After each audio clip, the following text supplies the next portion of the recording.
ಎಲ್ಲರಿಗೂ ನಮಸ್ಕಾರ ವೀಕ್ಷಕರೇ. ಚಾಂಪಿಯನ್ಸ್ ಟ್ರೋಫಿ ಶುರುವಾಗಿದೆ. ಈಗಾಗಲೇ ಟೀಂ ಇಂಡಿಯಾ ಆಡಿದ ಮೊದಲ ಪಂದ್ಯದಲ್ಲಿ ಬಾಂಗ್ಲಾದೇಶವನ್ನ ಸೋಲಿಸಿ ಗೆಲುವಿನ ಖಾತೆಯನ್ನ ಓಪನ್ ಮಾಡಿದೆ.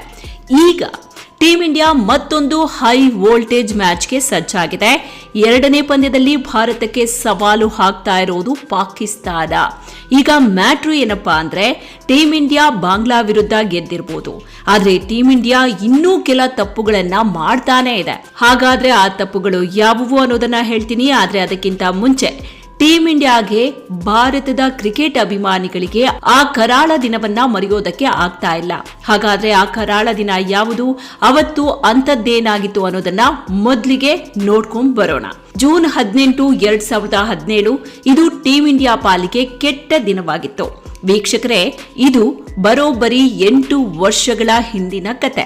ಅವತ್ತು ಅಂದ್ರೆ ಜೂನ್ 18, 2017ರಲ್ಲಿ ಚಾಂಪಿಯನ್ಸ್ ಟ್ರೋಫಿ ಟೂರ್ನಿಯ ಫೈನಲ್ ಪಂದ್ಯದಲ್ಲಿ ಭಾರತ ಹಾಗೂ ಪಾಕಿಸ್ತಾನ ಮುಖಾಮುಖಿಯಾಗಿದ್ವು. ಫೈನಲ್ನಲ್ಲಿ ಭಾರತ ಗೆಲ್ಲುತ್ತೆ, ಟ್ರೋಫಿಯನ್ನ ಕೊಹ್ಲಿ ಹುಡುಗರು ಎತ್ತಿ ಹಿಡಿತಾರೆ ಅಂತಾನೆ ಎಲ್ಲರೂ ಅಂದ್ಕೊಂಡಿದ್ರು.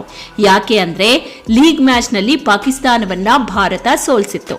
ಆದ್ರೆ ಎಲ್ಲ ಉಲ್ಟಾ ಆಗ್ಬಿಡ್ತು. ಮೊದಲು ಬ್ಯಾಟಿಂಗ್ ಮಾಡಿದ ಪಾಕಿಸ್ತಾನ ಟೀಂ ಇಂಡಿಯಾಗೆ 339 ರನ್ಗಳ ಟಾರ್ಗೆಟ್ ಅನ್ನ ನೀಡಿತ್ತು. ಆದ್ರೆ ಟಾರ್ಗೆಟ್ ರೀಚ್ ಮಾಡುವಲ್ಲಿ ಕೊಹ್ಲಿ ಹುಡುಗರು ಎಡವಿದ್ರು. ಭಾರತ ಗಳಿಸಿದ್ದು 158 ರನ್ ಮಾತ್ರ. Team India 180 ರನ್ಗಳಿಂದ ಹೀನಾಯವಾಗಿ ಸೋತ್ಬಿಡ್ತು. ಆ ಸೋಲಿಗೆ ಸೇಡ್ ತೀರಿಸಿಕೊಳ್ಳೋದಕ್ಕೆ ಟೀಂ ಇಂಡಿಯಾ ಕಾಯ್ತಾನೆ ಇದೆ. 2017ರ ನಂತರ ಚಾಂಪಿಯನ್ಸ್ ಟ್ರೋಫಿ ನಡೆದಿರಲಿಲ್ಲ. ಆದ್ರೆ ಈಗ 8 ವರ್ಷಗಳ ನಂತರ ಮತ್ತೆ ರೋಹಿತ್ ಹುಡುಗರಿಗೆ ಅವಕಾಶ ಸಿಕ್ಕಿದೆ. ಆದ್ರೆ ಪಾಕಿಸ್ತಾನವನ್ನ ಸೋಲಿಸಬೇಕು ಅಂದ್ರೆ ಭಾರತ ಕೆಲವೊಂದು ತಪ್ಪುಗಳನ್ನ ತಿದ್ಕೊಳ್ಳೇಬೇಕು. ಹಾಗಾದ್ರೆ ಆ ತಪ್ಪುಗಳು ಯಾವುವು, ಪದೇ ಪದೇ ಟೀಂ ಇಂಡಿಯಾ ಮಾಡ್ಕೊಳ್ತಾ ಇರುವಂತಹ ಎಡವಟ್ಟುಗಳು ಯಾವುವು ಅನ್ನೋದನ್ನ ನೋಡೋಣ. Number 1, fielding.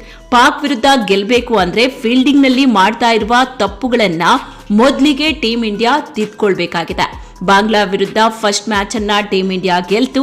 ಆದ್ರೆ ಆ ಮ್ಯಾಚ್ ನಲ್ಲೂ ಕೂಡ ರೋಹಿತ್ ಹುಡುಗರು ಫೀಲ್ಡಿಂಗ್ ನಲ್ಲಿ ಎಡವಟ್ಟುಗಳನ್ನ ಮಾಡ್ಕೊಂಡ್ರು, ಈಸಿ ಕ್ಯಾಚ್ ಗಳನ್ನ ಬಿಟ್ರು.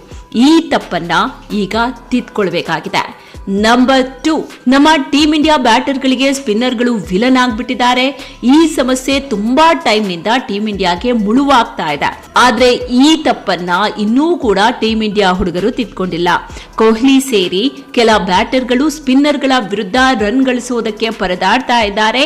ಈ ಸಮಸ್ಯೆಯಿಂದ ಮೊದಲು ಟೀಂ ಇಂಡಿಯಾ ಹೊರಗಡೆ ಬರಲೇಬೇಕು. ಇಲ್ಲದೆ ಹೋದ್ರೆ ಚಾಂಪಿಯನ್ಸ್ ಟ್ರೋಫಿ ಟೂರ್ನಿಯಲ್ಲಿ ಚಾಂಪಿಯನ್ ಆಗುವುದು ಅಷ್ಟು ಸುಲಭದ ಮಾತಲ್ಲ. ನಾನು ಆಗ್ಲೇ ಹೇಳ್ದ ಹಾಗೆ ಕೆಲವೊಂದು ತಪ್ಪುಗಳನ್ನ, ನಾನೀಗ ಹೇಳಿದಂತಹ ತಪ್ಪುಗಳನ್ನ ಟೀಂ ಇಂಡಿಯಾ ಹುಡುಗರು ತಿದ್ಕೊಳ್ಳೇಬೇಕು.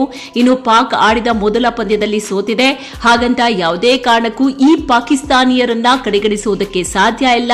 ಯಾಕೆ ಅಂದ್ರೆ ಟೀಂ ಇಂಡಿಯಾ ಅಂದ್ರೆ ಅವರು ರೊಚ್ಚಿಗೆದ್ದು ಆಡ್ತಾರೆ. ಹೀಗಾಗಿ ಸರಿಯಾದ ಪ್ಲಾನ್ ಒಂದಿಗೆ ಕಣಕ್ಕಿಳಿಲೇಬೇಕು. ಹಳೆ ಸೋಲಿಗೆ ಸೇಡು ತೀರಿಸಿಕೊಳ್ಬೇಕಾಗಿದೆ. ಅಂದಹಾಗೆ ನಾಳೆ ಅಂದ್ರೆ ಭಾನುವಾರ ಭಾರತ ಹಾಗೂ ಪಾಕ್ ನಡುವೆ ಮ್ಯಾಚ್ ಇದೆ. ದುಬೈನಲ್ಲಿ ಮಧ್ಯಾಹ್ನ 2:30ಕ್ಕೆ ಪಂದ್ಯ ಆರಂಭ ಆಗುತ್ತೆ. ಹೈ ವೋಲ್ಟೇಜ್ ಪಂದ್ಯಕ್ಕೆ ರೆಡಿಯಾಗಿರುವ ರೋಹಿತ್ ಹುಡುಗರಿಗೆ ವಿಶ್ ಮಾಡೋಣ ಅಲ್ವಾ? All the best team India. ಮತ್ತೊಂದು ಇಂಟ್ರೆಸ್ಟಿಂಗ್ ವಿಡಿಯೋ ಜೊತೆಗೆ ಆದಷ್ಟು ಬೇಗ ನಿಮ್ಮ ಮುಂದೆ ಮತ್ತೆ ಹಾಜರಾಗ್ತೀನಿ. ನಮಸ್ಕಾರ.